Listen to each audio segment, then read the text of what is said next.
Eu sei que a maioria está agitado, né? Já está próximo ao horário de almoço, e a mesa ela fez uma amálgama de assuntos extremamente densos e extremamente complicados e complexos de serem abordados. Eu não tenho uma abordagem acadêmica, eu não sou do mundo da academia. A minha vivência é enquanto mulher negra, feminista, de terreiro, e enquanto escritora, poeta e militante. E, então, eu vou tentar trazer um pouco da minha vivência e trazer algumas provocações e reflexões. Quando eu fui convidada para esse evento, em conjunto com outras colegas que fazem parte do coletivo poético Pretas Palavras, onde a gente leva a poesia através do protagonismo negro, feminino, essencialmente, eu fui pensar e refletir, buscar informações acerca... Eu gosto muito, sempre que eu tenho que fazer uma fala, de perguntar ao Google o que ele me fala sobre aquele assunto. Imediatamente. Se a gente fizer uma busca, assim, colocar palavras-chave, se você colocar, por exemplo, quando eu abordo a questão da hipersexualização da mulher negra, gorda e negra, só essas duas palavras no Google, o que vai aparecer para mim? E aí eu sempre faço esse exercício mediante algumas falas, e com relação à assistência e ao racismo, eu também fiz esse exercício. E quando eu fiz esse exercício, uma das primeiras coisas que me apareceu foi o site, o hot site, que foi lançado, né, Serviço Social contra o Racismo.com.br, que é de agosto, se não me engano, né, foi o lançamento. E eu gosto muito de saber o que as pessoas dizem que vão fazer e nem sempre vão fazer. Como assim? É que é muito bonito quando a gente põe lá no papel, vamos fazer isso, vamos fazer aquilo. Então, eu gosto de saber, bom, se elas vão fazer tal coisa, porque não havia esse processo ainda. Então, eu vou ler aqui, está lá. A campanha de gestão do conjunto Cefes-CRES, cuja realização aprovada no Fórum Máximo Deliberativo da categoria em 2017, vai debater o racismo no exercício profissional de assistentes sociais. A proposta é incentivar a promoções de ações de combate ao racismo no cotidiano profissional, ampliar a percepção das diversas manifestações do racismo, combater o racismo institucional nos espaços de trabalho de assistentes sociais, viabilizar a dimensão racial das demandas por direitos sociais no Brasil e denunciar o racismo no Brasil e suas variadas expressões.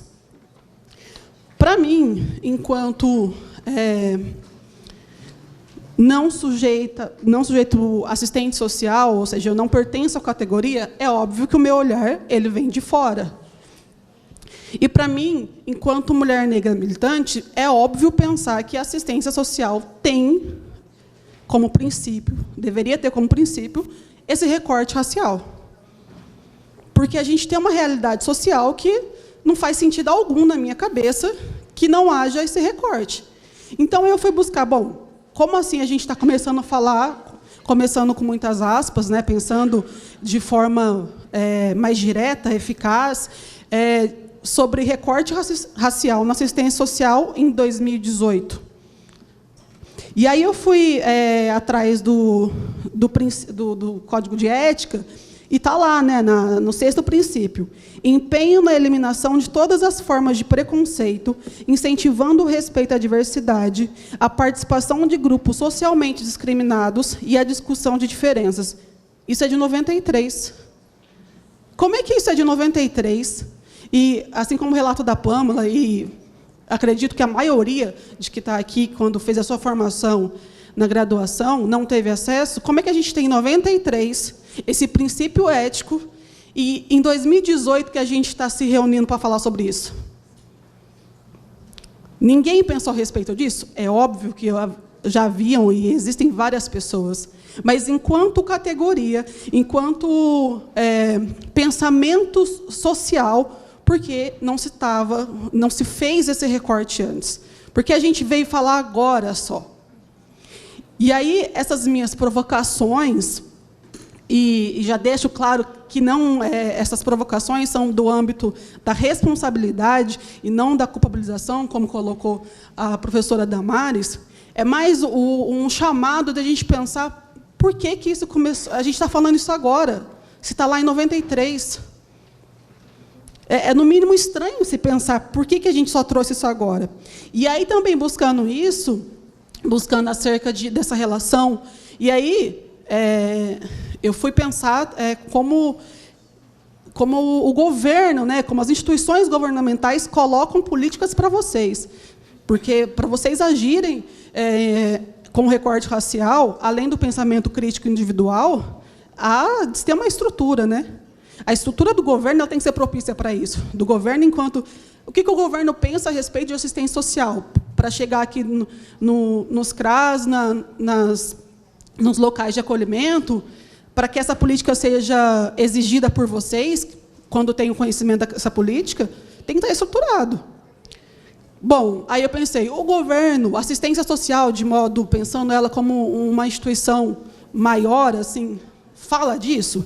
Tem um caderno sobre isso? Tem um material sobre isso?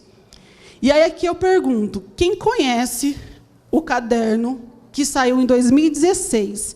Aqui, ó, a série Assistência Social no Combate ao Preconceito, caderno 3, Racismo. Quem de coração leu? Levanta a mão, por favor. Agora, olhem ao redor e pense por que a gente está falando sobre racismo agora. Saiu em 2016 esse caderno. Em 2016. Então, quando eu digo que não é culpabilização, mas é responsabilidade, é sobre isso. O caderno existe. E se não é o caderno, existe, pegando a questão racial como de modo geral, a gente tem infinitas formas de diálogo, de reflexão, de conhecimento sobre isso. E aí, pensando sobre isso, eu queria exibir um vídeo bem rapidinho aqui, para depois a gente dialogar sobre ele. A gente não sabe se você é branco ou negro, mas o que dá para afirmar é que esse fato define a sua vida.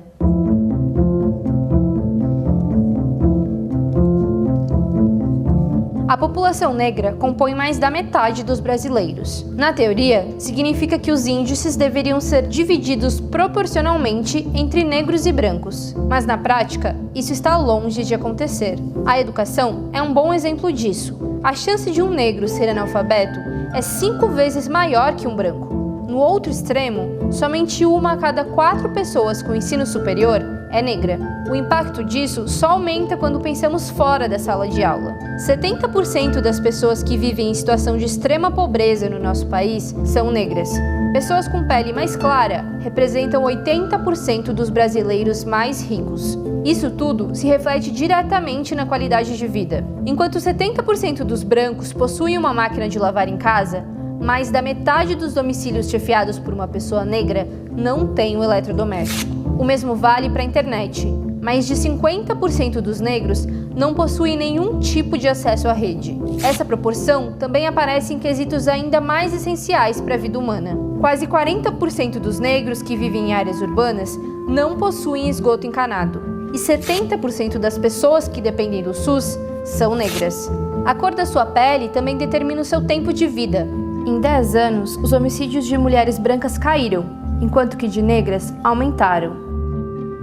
E a morte não é só feminina. Somando os gêneros, a cada 12 minutos, uma pessoa negra é assassinada no Brasil. Também são os negros que mais morrem em operações policiais e ocupam a maior parte da população carcerária brasileira. Pode ser difícil para a comunidade negra mudar isso por dentro, porque ela quase não é representada nem no judiciário, nem no legislativo, muito menos no executivo. Essa defasagem não é de hoje. Historicamente, o Brasil é ultrapassado em representatividade racial. Ele foi o último país ocidental a abolir a escravidão. O Brasil é um país racista. E quem está dizendo isso não é a gente, é a ONU. E esse problema envolve tanto as esferas políticas que já citamos, como o nosso dia a dia. Precisamos debater o assunto e denunciar os preconceitos. Afinal, nossa vida não pode ser definida por apenas um conjunto de linhas.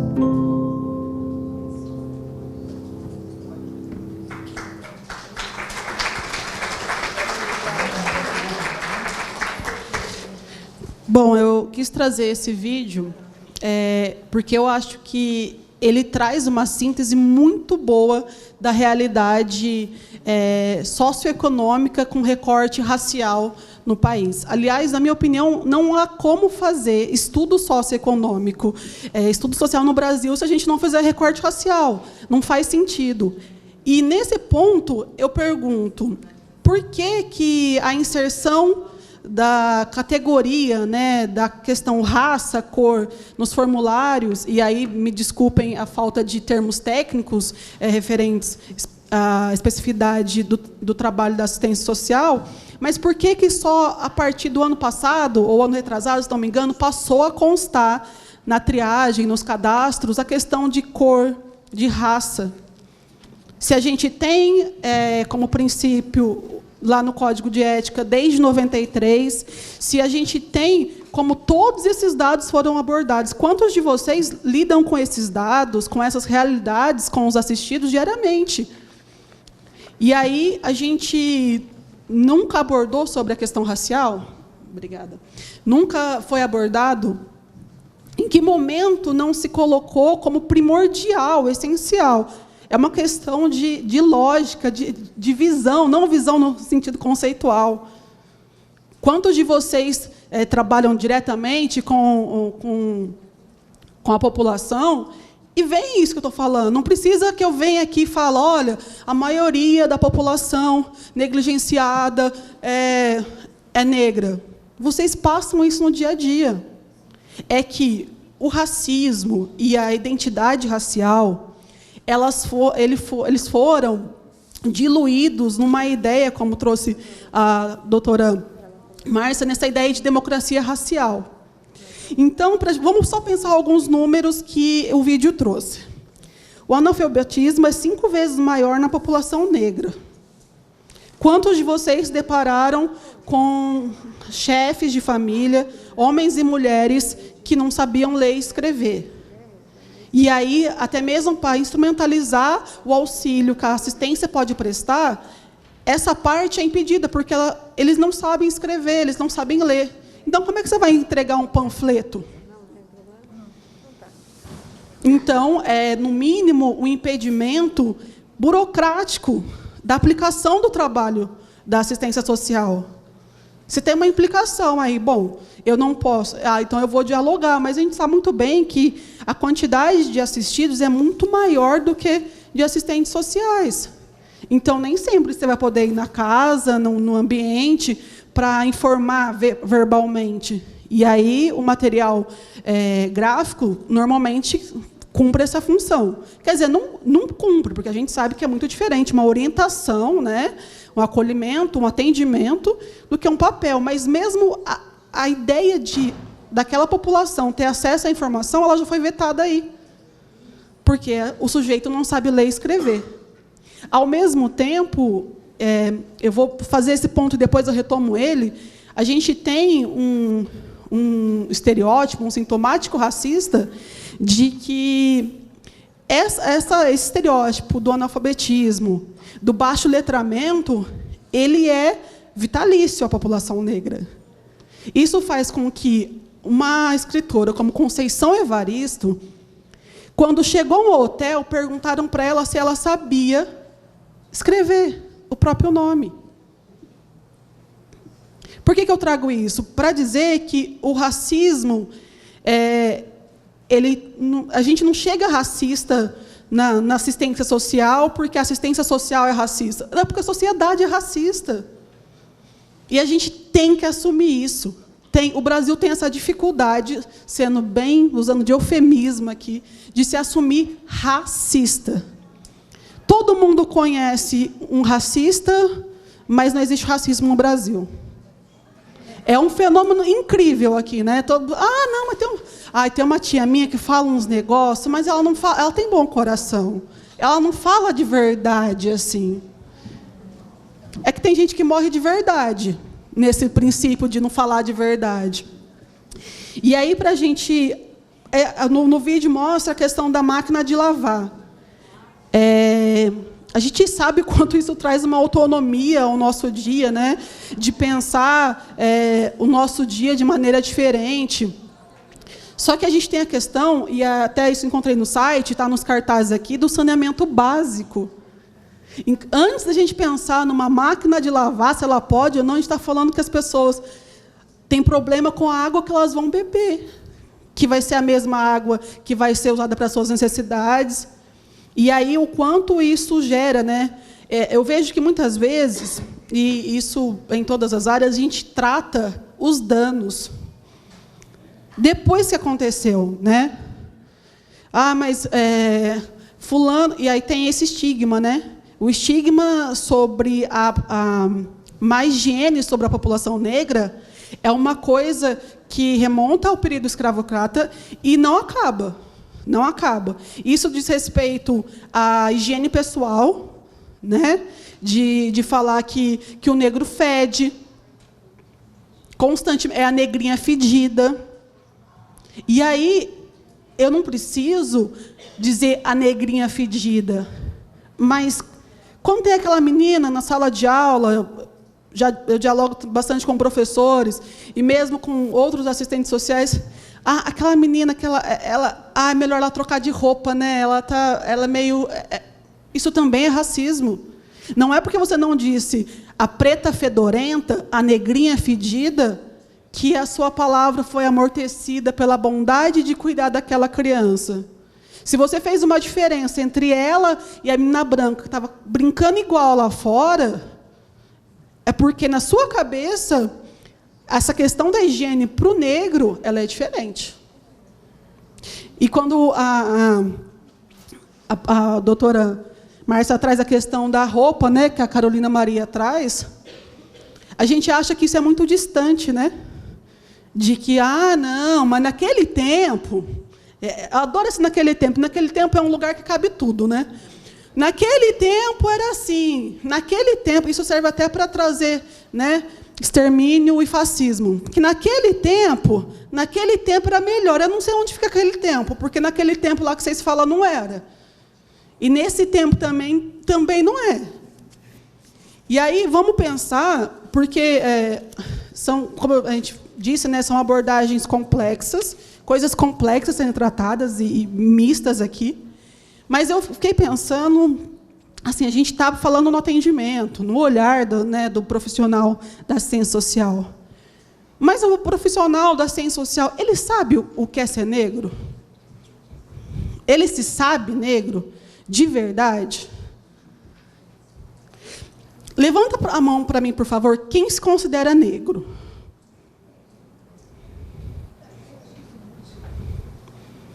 Olha, no meu olhar, e de muitas vertentes do movimento negro, esse número aqui dentro seria maior. Tem umas mãozinhas que fizeram assim, ó. Não sei se eu levanto... Não, metadinha, que eu sou meio negro, né? A expressão racista de antigamente era bem... E nesse de antigamente também cabe tudo. Eu sou 5h30. Não sou 8 da noite. Esses processos dessas falas, eles não são à toa. Por que as pessoas não querem parecer negras? Eu digo parecer, eu não estou dizendo nem serem negras. Porque a gente tem um processo anterior, as pessoas não querem se parecer com algo que se refira ao indivíduo com descendência africana, com descendência negra. As pessoas não querem nem supor isso, né? E qualquer elemento que retome isso, quando a pessoa é negra, ou que, por um acaso, aponte isso, ele tem que ser exterminado. E aí eu peguei assim uma indicação do IBGE, porque a gente trabalha esses dados, né? O IBGE teoricamente fornece, né? E outras instituições. Aí o IBGE diz o seguinte: segundo o IBGE, negro é aquele que se identifica como preto ou pardo. Ok. Mas que jeito foi construída essa identidade de preto ou pardo? E aqui o pardo eu deixo por conta do IBGE, porque pardo para mim é papel. Então, assim, não... Mas a gente sabe que essa ainda é uma nomenclatura utilizada pelo IBGE. Então, e em alguns momentos eu até entendo esse processo, né? Porque a palavra preto nessa sociedade racista, ela se diz ofensiva. Então, talvez, e não que isso legitime ou faça desculpa, esse processo ainda do indivíduo e pela historicidade da palavra pardo, ok. Mas, enquanto formadores e, enfim, pessoas que estão pensando o recorte racial, essa expressão ela já não cabe mais lá, não faz nenhum sentido. E aí, só um minutinho. Nesse processo de construção identitária, eu vou tentar passar por algumas questões assim, porque é muita coisa, para a gente pensar... Por que eu vou passar por essas questões? Para a gente pensar por que, e aí trazendo para o campo da assistência, por que a gente tem assistentes sociais que reproduzem racismo, brancos e negros. No caso de pessoas brancas, não reproduzem, elas praticam racismo, enquanto pessoas negras, elas não praticam racismo, elas reproduzem racismo. Isso é uma distinção que há de ficar clara. Por que o profissional, quando é negro, ele tem dificuldade de se assumir negro? Não é se assumir, eu estou com uma camiseta. Não, é a sua consciência racial de que ele é negro, e isso há uma série de questões nesse país. Não é o fato de se saber negro ou não. A Pamela comentou, olha, eu me descobri negra na faculdade. E aí, já em outras palestras, em outros momentos, eu escutava piadinhas assim, ela não tinha espelho? Porque as pessoas relacionam isso diretamente a, mas você não sabia que você era preta? Se reconhecer negro nesse contexto é muito além, é a consciência racial. Até porque o racismo ele é um projeto político muito eficaz e eficiente no Brasil, né? E uma das coisas é transformar vítimas em opressores e transformar essa consciência branca, né? De que quanto menos ele sobre a própria identidade, melhor para a massa, para a manipulação das massas, melhor para o capitalismo e tudo mais. E aí, pensando nessas identidades, eu coloco aqui África ou Áfricas? Porque todo mundo fala assim, lá na África. Lá na África é igual naquele tempo. É um lugar que não existe, porque a gente pega e transforma um continente extremamente multifacetado, tanto em linguística, enfim, em qualquer questão cerne a cultura, a especificidade econômica, religiosa, e a gente diz África. Tudo cabe nessa África. Então, isso também, não saber essa África, quais são as Áfricas, fez parte do processo da identidade, da formação da construção da identidade brasileira. O processo da escravidão, que eu nem vou retomar muito, que a professora, a doutora Márcia trouxe, e algumas coisas que a gente já sabe como foi esse processo. E aí, dentro desse processo, a mistura linguística. Quando você pega e faz África, você também apaga toda a variedade linguística, que também é muito bonito dizer que é dialeto, né? É incrível como cultura negra não tem língua, tem dialeto. E aí, fazendo uma ideia bem rasa dessa diferença em dialeto e língua, na prática significa que uma é elevada e outra é primitiva. E esse primitiva nunca é primitivo no sentido essencial da palavra, né? Primitivo que é não evoluído. Então, na África existem dialetos, não existem línguas. A questão da árvore do esquecimento. Eu não sei se todo mundo conhece esse conceito da árvore do esquecimento, que existia fundamentalmente, existe, né, uma árvore em que os escravos, antes de serem embarcados, os escravizados, perdão, antes de serem embarcados à força, à revelia e com violência, para serem trazidos para cá, eles tinham que dar voltas nessa árvore para esquecer a sua identidade. Como assim esquecer a sua identidade? Quando a doutora Márcia falou, ou não sei se foi a professora Damares que comentou, a respeito das imigrações que a gente teve, né, dos alemães, das outras colônias, eu digo sempre, Aí as pessoas sempre me questionam, mas meu avô era italiano. Aí, 10 minutos, minha gente. Meu avô era italiano e aí ele passou muita miséria, não sei o quê.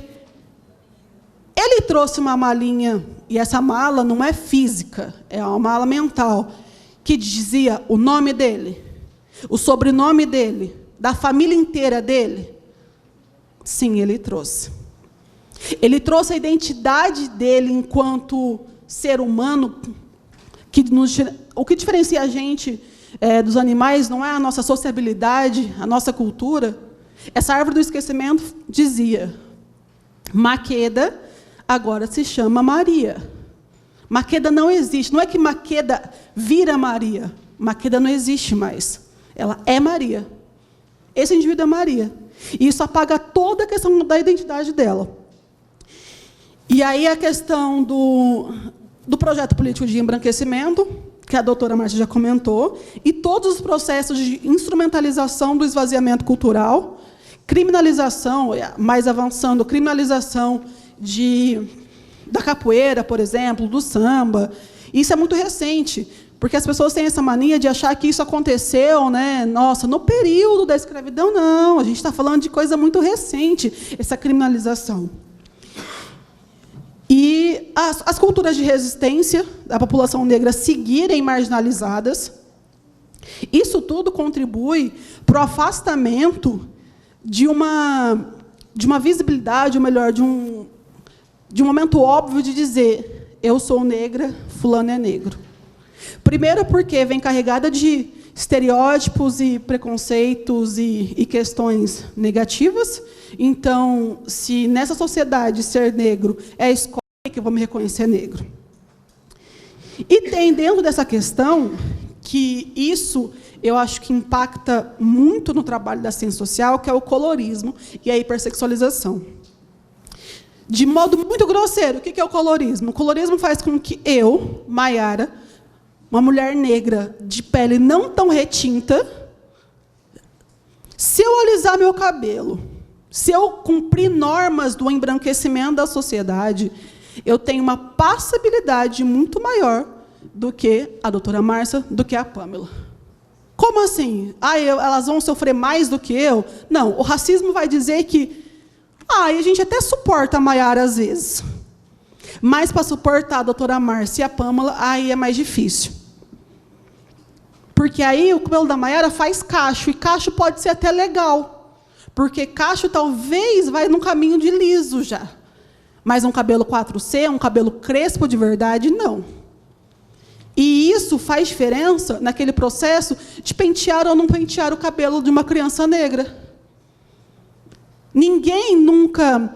Tem uma companheira nossa, que ela sempre chama atenção, que, há uns anos atrás, você ia na Lívia daqui, nas lojas de cosmético, em mercados, tinha um shampoo chamado para cabelos normais.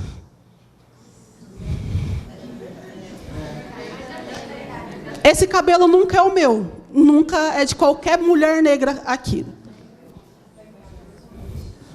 Então, como é que existe esse exemplo para trazer aqui?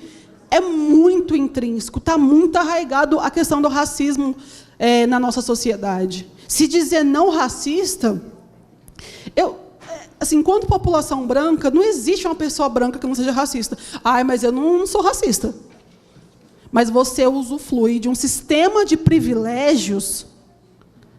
Mas a minha vida foi difícil. Mas ninguém está falando que foi fácil.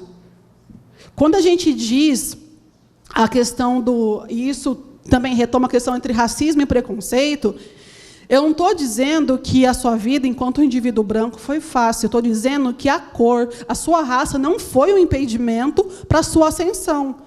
E ascensão, eu não estou dizendo de ascensão financeira, só que todo mundo pensa em ascensão, vamos ficar todo mundo rico. Estou dizendo de ascensão, de mobilidade social, de acesso aos direitos. É isso que a gente diz. E é por isso que o racismo, e falando, óbvio, da realidade brasileira, é diferente do preconceito. Eu posso dizer assim, nossa, eu acho horrorosa todas as mulheres que estão de verde aqui. Eu não falo com gente que usa verde. Não falo, acho estranho. Acho que todo mundo fica estranho de verde. Isso é preconceito. Eu posso ter preconceito, todo grupo social pode ter preconceito, das N formas, assim. Só que o racismo é um sistema estrutural que diz que um grupo dominante usufrui de privilégios que esse grupo dominado não usufrui. De acesso a direitos que esse grupo não usufrui.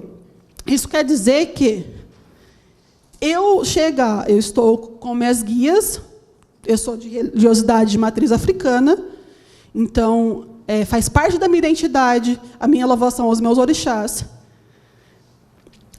Racismo é dizer que você não pode entrar porque você está de guia. Não é um preconceito com a minha guia. É com o que a minha guia significa. A estrutura que está por trás disso.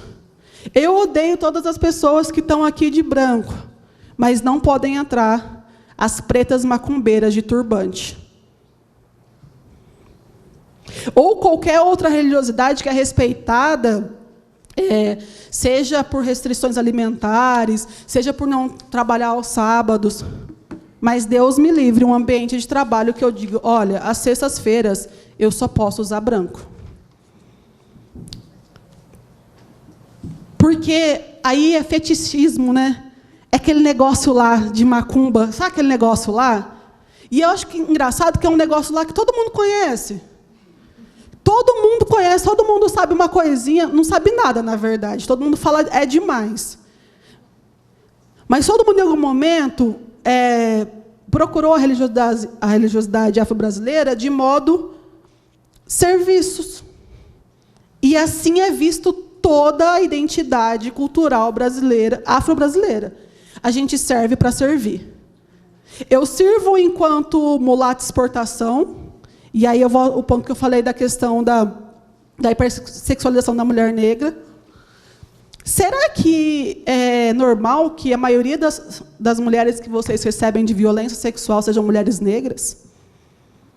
Elas são fogosas? Porque tem mulher negra, segundo os racistas, tem um fogo além do normal. Esse fogo além chama cultura de estupro. Esse fogo além chama mito da democracia racial, que romantiza a miscigenação, que foi a base de estupros das mulheres negras. Então, essa ideia de servir é a todo momento.